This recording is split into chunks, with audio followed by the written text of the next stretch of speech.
Don't do that! How you doing? How you doing, Matt? Good. Guys, I'm here with Joe. Joe is the owner of the Jeep that we've been doing the series of recently, so we're just going to do a little interview. The point with this is to kind of help some of the guys that are going into the industry or you guys that are already in the industry to get a customer perspective when you get some kind of questionable work as we've seen. So we're just going to ask Joe some questions about that and some of your questions actually that you had. So Joe, one of the first questions a lot of people asked, and I promise it will be the only one that puts you on the spot, okay? You brought the car to me, I made a fuel pump diagnosis, and then you went to at least one other place, maybe two, didn't bring the car back to me, and ended up kind of getting screwed for it, it looks like. Why not bring the car right back to me? That's what most people ask. Well, the car broke down at my job, which, you know, where I work is way up north. My brother suggested this guy's shop because he had done work for him. He put a new rear end in his F-250 truck and said he did it at a reasonable price. And his shop wasn't that far from the location where my truck went down. So convenience. Yeah, convenience. And maybe necessity. Yeah, convenience and necessity, yeah. Okay. And you were also in my mind, but knowing that this vehicle wasn't running, I didn't know how am I going to get it towed all the way down to Matt's house. Expensive towing. Expensive towing, plus how are you going to roll this thing up into your garage? Oh, so you're worried about me. Don't worry about me. Yeah, when your vehicle crashes down like that, there's so much going through your head. How am I going to get to work tomorrow? What's the financial part of it? Yeah. You know, and this and that. And, you know, I was just doing a quick thinking on how I can get this thing taken care of the fastest way. I think from my perspective, I try to always keep that in mind on what that feels like for a person when they lose their car. It's one thing for me to have the car here, maybe even for the weekend, but for that person, it can be a big experience. Actually, tell me about that. So how much money have you spent on this thing in the last 6 months at various shops before you and I connected? Including car rentals and everything, probably about $2,200. Wow.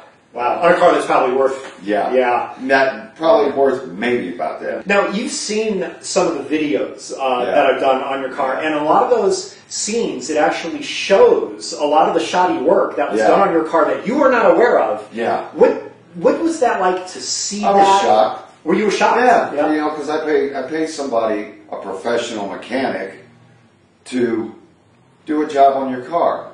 Yeah. You know, all the miscellaneous bolts and stuff that were missing off my car when I got it back. Oh yeah, it was. You know, Matt was finding them, I was finding them, and I was just amazed. You know, you're supposed to be a professional mechanic. Yeah. He has a 5-base shop. Wow. You know, and it was recommended from my brother. You know, who he did work for. Yeah. Why did I get screwed? Speaking of the throwing parts thing, because that's obviously what happened here, is he was not doing any diagnostics, he was just replacing parts on guesses and having you pay for them. Yeah. One of the things I noticed when I first got your Jeep, one of the more frustrating things for me, I wanted to do a fuel pressure check when I very first got it, when you had that check engine code, and it didn't have a Schrader valve on the fuel rail. Yeah. And now all of a sudden I noticed it has a Schrader valve on the fuel rail, so it had a fuel rail replaced. Why does it have a new fuel rail? All right, so... Because I didn't even know it got a fuel rail. So when it was at his shop, I don't know if you remember the old fuel rail, it had that silver thing. Yeah. He told me that that was the fuel regulator. It was starting to go bad. Right. Now I don't know if that's all true. Yeah, it wasn't a fuel regulator. No. So he said, system. Yeah, he said that was going out, and by the way, I have a Jeep out and back that I can give you that fuel rail for $60. So that was the start of him throwing parts at it because he couldn't figure it out, plain and simple. Now, have you talked to him since then? Have you had any kind of refund of your money? Have you tried to? Have you at least given him a piece of your mind? Any kind of contact? Oh yeah. Oh yeah. After you informed me what you found in that fuel tank, sediment, a Chrysler fuel pump, which, you know, any mechanic shop, are you really going to go to Chrysler and pay that kind of money for a fuel pump? Or are you going to go to AutoZone and pay $167 for a Delphi? Right. You know? Yeah. I do a little research on parts, you know, that's, you know. Yeah. And so when you told me it had that Chrysler fuel pump in it, I just lost my mind. So I called him. Cool. I'm not going to mention his name, but I called him up. I said, hey, just one question. He says, yeah. I said, where'd you buy that fuel pump? And immediately he went on the defense. Why? What's the problem? You got a problem with it? I said, yeah. I got a guy dropping the fuel tank right now as we speak and pulled out a Chrysler fuel pump out of that tank. It wouldn't happen to be the one out of that junker in your lot, would it? Oh, he swore up and down. Oh, no. You know, Jeep, Chrysler, same parts, you know. You got a Jeep, Chrysler, yeah. One other question, too. You know, a lot of people have kind of a negative impression of car mechanics. They think they're just there to rip people off. What was your sort of impression of car mechanics before this experience, and what is it now? Well, you know, there's good car mechanics out there.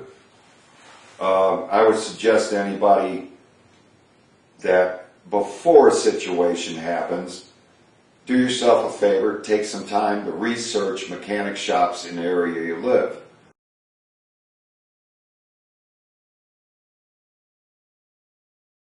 Just research your mechanic shops, you know, ask questions. Well, how long have you been in business, you know, and look them up on a Better Business Bureau. All right.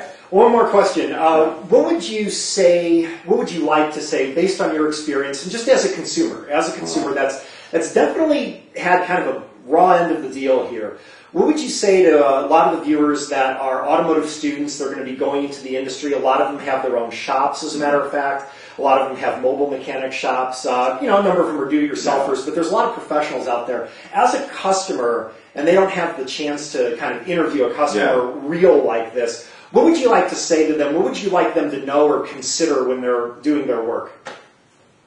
For doing their work, just have consideration for your customer. Yeah. Let them. Customers are, when it comes to their vehicles getting worked on, they're hungry for the information because they don't really know. They don't know what a fuel pump is going to cost. They don't have comprehensions of prices. Yeah. Just be straight up front with them. Give them good service. Stand behind your work. Yeah. Don't do shoddy work like I got. You know, I got 50,000 volts missing out of my engine over a fuel pump.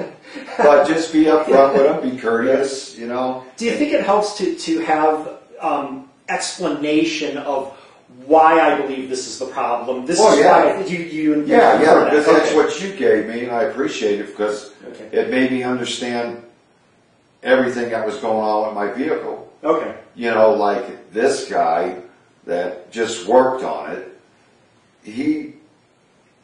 I couldn't get an answer out of him for anything. Well, why is this going on? Why? Because he didn't know. He didn't know. He was throwing fuel rails at it. He pulled the cam out. He did.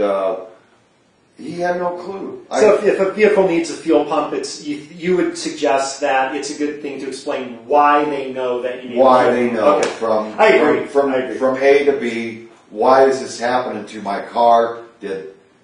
Was my maintenance on the car bad? Did it happen this way, or is it a manufacturer's flaw, or stuff like that? Cool. You know? Well, I'll tell you what, that's kind of what we wanted to find out, so I appreciate it. I'll tell you what we're going to do. I'm just going to leave you with just the cost of the fuel pump and the filter, and we'll just call it even as return for this interview. Fair enough? All right, fair enough, man. Fair enough, bro.